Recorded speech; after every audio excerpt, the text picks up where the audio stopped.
This video is brought to you by Raycon. My goodness, there's a lot of Marvel stuff happening all the time, isn't there? My God, every single week there's a new thing and I love it. You love seeing new things. Yeah. Do you like looking at old things? Old crap things? No, they're bad. They're awful. The aspect ratio's wrong. Yeah. Black bars on the sides of my TV and I like it. But that's what this video is about. So, and you're already in it and it's been uploaded. So No. it's happened. Wow. And I'm honor bound to watch every video that I'm in. It's very true, yeah. So if you could leave a like, that'd be great, because we are going to go through some of the cancelled Marvel pilots that they attempted to make over the years, some of which we've seen, some of which we have not. Oh, really? So because some were aired and public reaction was not positive, so they canned them. Some have just never been released. That's exactly it. So let's start with Generation X, the TV pilot from 1996. I have seen this. Not to be confused with Mutant X, the show from around that era that got 3 seasons somehow. That went for a really long time. Why did it? I don't know. It was cheap. It's filmed in Vancouver, probably. Yeah, probably, yeah. Are we going to be talking about this? Because I could talk about that for a long time. We definitely can. Well, so, wait, which one? Generation X or Mutant X? We might have to save Mutant Save X it for another video. video, but yeah. It's because Marvel didn't even have the rights to the X-Men at this point. No. So they had to call them New Mutants. Anyway, it doesn't matter. So this one had Emma Frost and Banshee and Jubilee and 2 new characters, because every now and then a really terrible idea will make its way into a show like this, called Buff and Refracts. And it was created to replace some characters from the comic, which they couldn't do for budgetary reasons. I see, right. So, yeah.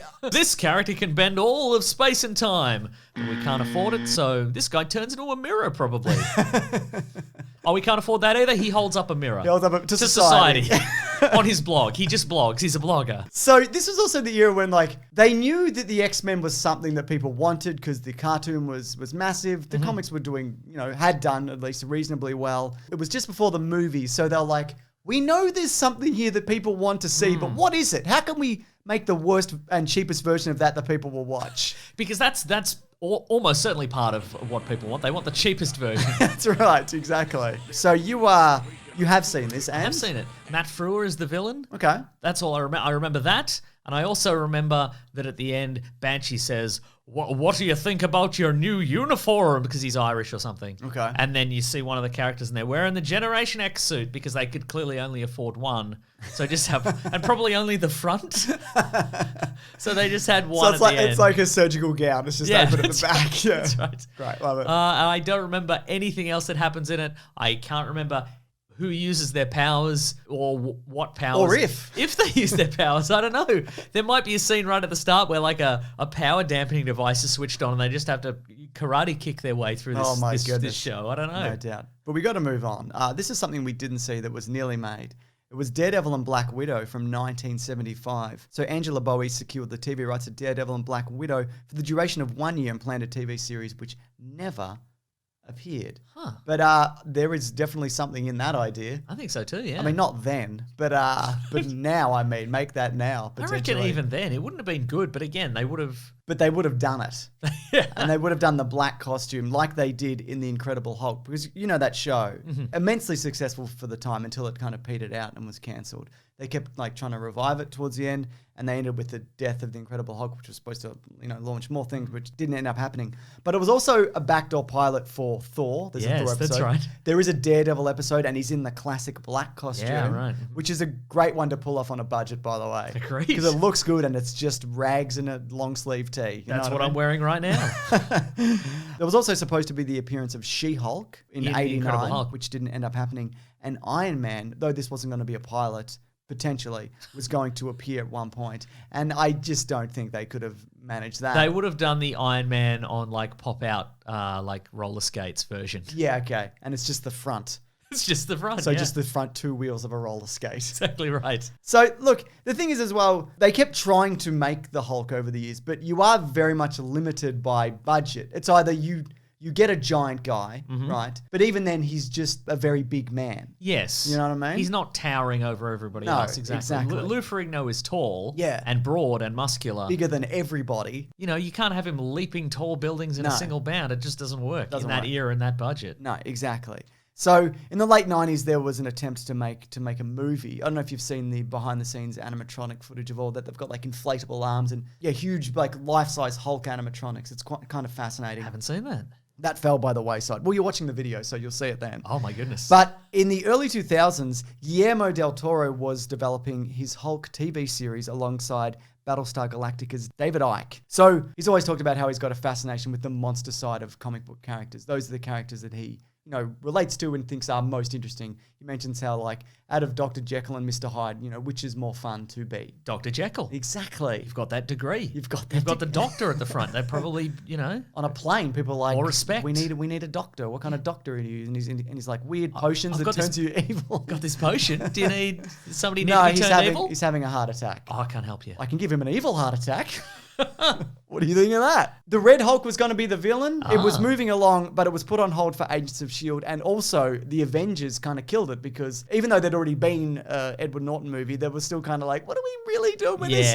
And the Ruffalo version just went, no, this is what we're doing now. Sure, So, yeah. kind of a shame. I think that would have been interesting. Another one I wanted to mention is Nick Fury, Agent of S.H.I.E.L.D. Agent of S.H.I.E.L.D., that's right. Look, I'm not going to talk about this too much because this one actually we've already made a video for. It's up on the channel right now for Caravan of Garbage. We extensively go through this awful thing that they made. If you do want to check it out. This in itself, this video is a backdoor pilot into that video. Ah, very good. Thank you, yeah. You are smart. No, I'm not. Some of the comments, okay. Some of the A comments. lot of people don't think I'm smart, They Mason. say you're not smart. Let us know if you think James is smart in the comments. Please do. Be as mean as you like. That's what he said. Yeah. Look, if you like thrilling espionage action filmed in the streets of downtown Vancouver, you will love Nick Fury, Agent of S.H.I.E.L.D. Except you won't. No, it's bad. We'll talk about it, yeah. Here's something that was recently cancelled, which seems like, hey, this might have been good. There was a new Warriors pilot that was made in 2018. The idea, Really? Yeah. The idea was that it was a half-hour comedy series, single camera, which was a first for Marvel until WandaVision did it in a way. Uh-huh. You know what I mean? So it had 6 superpowered young people with abilities very different from the Avengers, and they wanted to make a positive impact on the world, even though they're not quite ready to be heroes. So it had Squirrel Girl, and there was Mr. Immortal, Night Thrasher, Speedball, Microbe, Debris, and the completed pilot was said to have tested through the roof with high-level executives at Disney taking interest in the project. So it was shopped around. They were talking about how they were going to make multiple spin-offs, the way they did for the Netflix stuff. But then in 2019, it was just dead. They killed it. And I think that was because the new Marvel TV stuff that they were doing, because you notice they are petering off all of those other Marvel projects they're doing. Right. Okay, so just a sad casualty of... Yes. I wonder if it'll ever get released on anything then. Eventually, but sometimes these things don't, Mason, like Marvel's Most Wanted from 2015. You familiar with this? This is the Agents of S.H.I.E.L.D. spin-off, right? Yes. It's going to have Adrienne Palicki as Mockingbird, right? And probably other people. It had Nick Blood as Lance Hunter. Or maybe it's the other way. Oh my God, either way, those are some great names. So yeah, it would center on Bobby Morse, aka Mockingbird, and Lance Hunter, 2 ex-spies and ex-spouses who are on the run with no friends, no shield, and there's a long list of enemies looking to claim a bounty on their heads. Those were characters that were obviously beloved enough to warrant their own series. It also adds to the trilogy of Adrienne Palicki's failed comic book pilots. This thing, Wonder Woman. Yep. Aquaman? Yes. There we go. We've looked at those 2 already, but yeah, I'd be interested to see what this actually was. And by all accounts, it was good, and it just kind of didn't happen. They just didn't release it. Same thing with the previous one, where it's just like, we're gonna do our own stuff now. Yeah, exactly. Though this was before that. This was 4 or 5 years before, but still. Man, I tell you what, I'm a huge fan of Raycon earbuds. I use them literally every day. Going for walks, working out, just enjoying time by myself on my backyard homemade roller coaster. But don't worry about that. You don't need to know anything about my backyard homemade roller coaster. That's boring. Because I want to talk about the new everyday earbuds and how they offer an improved rubber oil look. So sleek, so discreet, and they feel incredible. You'd be hard-pressed to notice that they're even in your ears, as their optimized gel tips make for the perfect in-ear fit. Raycons also offer 8 hours of playtime and a 32-hour battery life. There's also a built-in mic, so you can take calls at the press of a button. Raycons also start at half the price of other premium audio brands, but they sound just as good. Plus, Raycons come with a 45-day happiness guarantee. I cannot stress this enough. I use these all the time because I have to listen and watch stuff, a lot for work, as part of this dumb job that I do. And Raycons act as the perfect way to integrate that into my life easily. Plus, the ultimate test, even when I shake my head on my backyard homemade roller coaster, which is real, they never fall out. So if you're interested in getting a pair for yourself, which also goes a long way in supporting this channel, you can click the link in the description box or go to www.buyraycon.com/Mr. Sunday Movies to get 15% off your Raycon purchase. That's buyraycon.com/Mr. Sunday Movies or click the link below. So yeah, I got a few others here that I just want to quickly touch on if you don't mind. Fox was going to do a Punisher series in the early 2010s. That eventually obviously evolved into the Netflix show. I heard rumors once that it was going to be set in the 70s. That was a movie that they were going to make as well. So I think there were multiple things. For that one you're talking about, there was like a show reel for it that they put together. It looked cool. Doctor Strange got a 1978 movie acting as a pilot that everybody hates, that Stan Lee produced it, and he was like, it was fun. I had fun making it. It was fun, he said. It was fun, but... I'm not in it. Didn't really have much to do with it. Just it was fun. Just walked on the set every once in a while and went, keep doing what you're doing, folks. Keep up the good work. Excelsior, I said. Excelsior, he said. And then I left, and presumably they all just smoked cigarettes. And in 2006, this is an interesting one to end on, Moon Knight was going to be getting a series, which is now getting a series, but it was going to get a series then. Oh. I don't think it would have been very good then. I'm hoping it's going to be much better now. Well, it's going to have Oscar Isaac now, exactly. right? So there you go. And Ethan Hawke as the villain. Oh. So there you go. So yeah, look, they've bloody had a go at it, haven't they? Look at all these projects. There's even more, but this is some of them. I would like to see a lot of those. Which ones? That being said, I've seen a couple of them and I hate them. So, I would take the New Warriors and the Hulk series from early 2010. If I would like to see Nick Fury, Agents of S.H.I.E.L.D. You've seen it. I have seen it. It was bad. Didn't like it.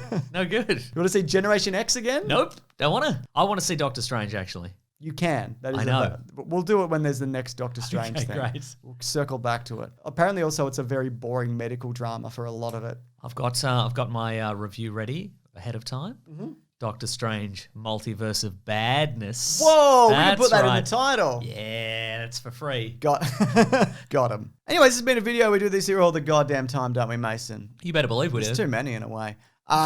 Don't say that, James. No, there is. You say that enough, people will start to believe it. Nobody will believe it. They think I'm doing it in jest, right?